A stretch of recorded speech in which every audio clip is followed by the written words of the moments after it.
Hello everyone, Dr. Fink here. Today we'll talk about Trenbolone, all its side effects and how it affects our body and why it is so different than other steroids. So quick disclaimer, this is not medical advice, this is just entertainment. For those with a medical condition, please consult a physician.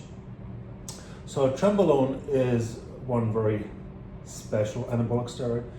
It has a myth going with it that it's very powerful, and a lot of people are very afraid of that anabolic steroid, and rightfully so. So let's look at the history of Trenbolone first. It has been synthesized in the 1960s, and then it has actually been used on human beings beginning 1980s until 1997, when it has been discontinued. And this was only in France. And Trenbolone has been marketed under the name Parabolone in France. And again, it was used in human beings.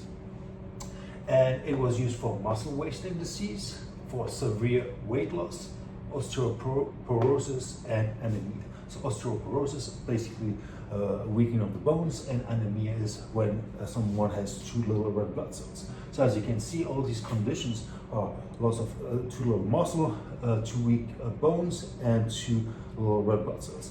And all of those conditions can tremendously be improved with Trenbolone. That's why it has been used actually in France. However, it has been discontinued in 1997 due to severe androgenic side effects, cardiovascular, hepatic, and endocrine side effects. The hepatic is side effects on the liver, and endocrine is the endocrine system, the whole hormonal system. So there's a reason why it has been discontinued, and to this day it is not used for any therapeutic treatments in human beings. Okay, it has been widely used in cattle, so they would give a Trenbolone to animals to make them grow bigger and make more money with the meat from the cattle, obviously.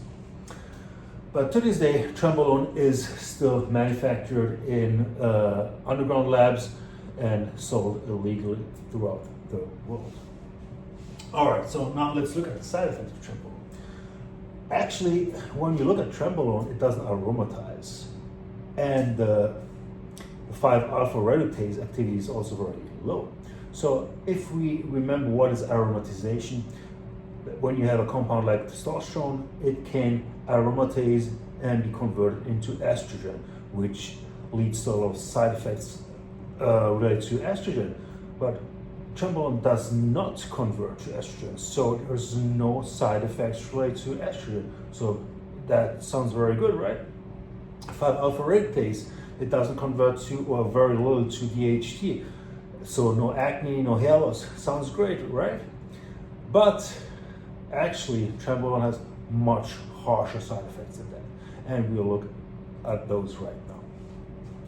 So Trenbolone tremendously affects our blood vessels.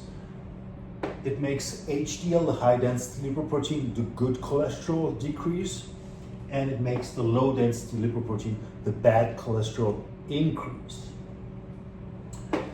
It will make your blood pressure increase, most likely. It can cause water retention, and water retention will increase blood pressure.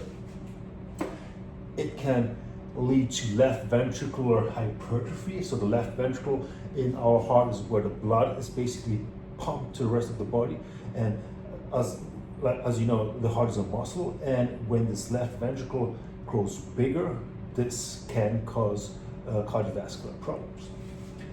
Nitric oxide decrease. So nitric oxide is actually a molecule that makes our blood vessels vasodilate, makes our blood vessels larger. Okay, so Trenbolone reduces nitric oxide, which means that it vasoconstricts. It makes our blood vessels smaller. Hence, cardiovascular complication, blood pressure increases.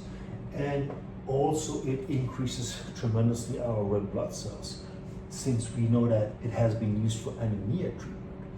So Trenbolone will increase not only your blood pressure, but it will make your blood so more viscous because it increases red blood cells. So all those factors can tremendously contribute to the increased risk in cardiovascular diseases.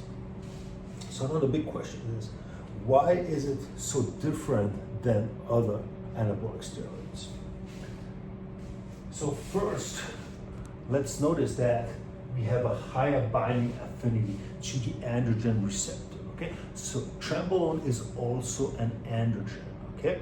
So the anabolic steroids will bind to the androgenic receptor and then basically transmit the genetic information they contain. So testosterone and other anabolic steroids will bind to these androgen receptors, but Trenbolone has 3 to 5 times a more higher affinity to bind to those androgen receptors. So it is much stronger, okay? So this means that the side effects are also so much stronger.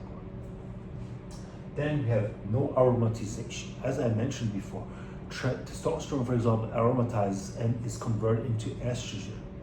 And estrogen itself has side effects in our body, but if there is no aromatization and we keep on increasing the dose of androgen, this will disrupt the balance between androgens and estrogen and will also lead to major complications. Then, unlike testosterone, Trenbolone binds to progesterone receptors. And this increase in progesterone actually causes a harsh decrease in libido, okay? So somebody who's taking a Trenbolone will most likely experience a hard time with libido. And progesterone increases can also lead to gynecomastia, which is the growth of a female breast tissue in males. Then one of the most harsh side effects, which is more pronounced in Trenbolone than in other anabolic steroids, is the high cardiovascular toxicity. Again, it will increase your bad cholesterol, decrease your good cholesterol. It will vasoconstrict your blood vessels, will increase your blood pressure, will make your blood viscous. So all those factors are very, very bad for your heart. So this is where Trenbolone is even worse than other anabolic steroids. And then it also has neurochemical effects. So in the brain, okay, so neurochemical effects mean it alters your mood, okay? It can alter the GABA, dopamine release, which are all neurotransmitters which affect how we feel, okay? It can make us anxious, it can make us feel very different than we would usually, okay? So this is also a big component when we look at the difference between Trenbolone and other anabolic steroids. So to just recapitulate everything, Trenbolone on the paper, it doesn't aromatize, it doesn't get reduced via 5-alpha reductase, so it looks like it has less side effects than testosterone, but in reality, the high cardiovascular side effects, the progesterone side effects, the high androgen receptor binding affinity makes this steroid even harsher in side effects as compared to other steroids. So Trenbolone is a very potent anabolic steroid.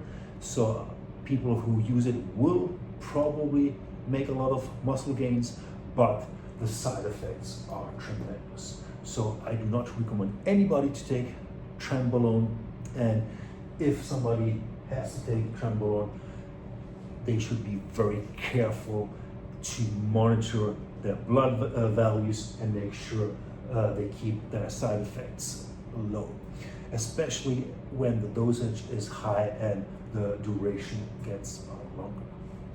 So I hope this was helpful, and I wish you a wonderful day. Thank you.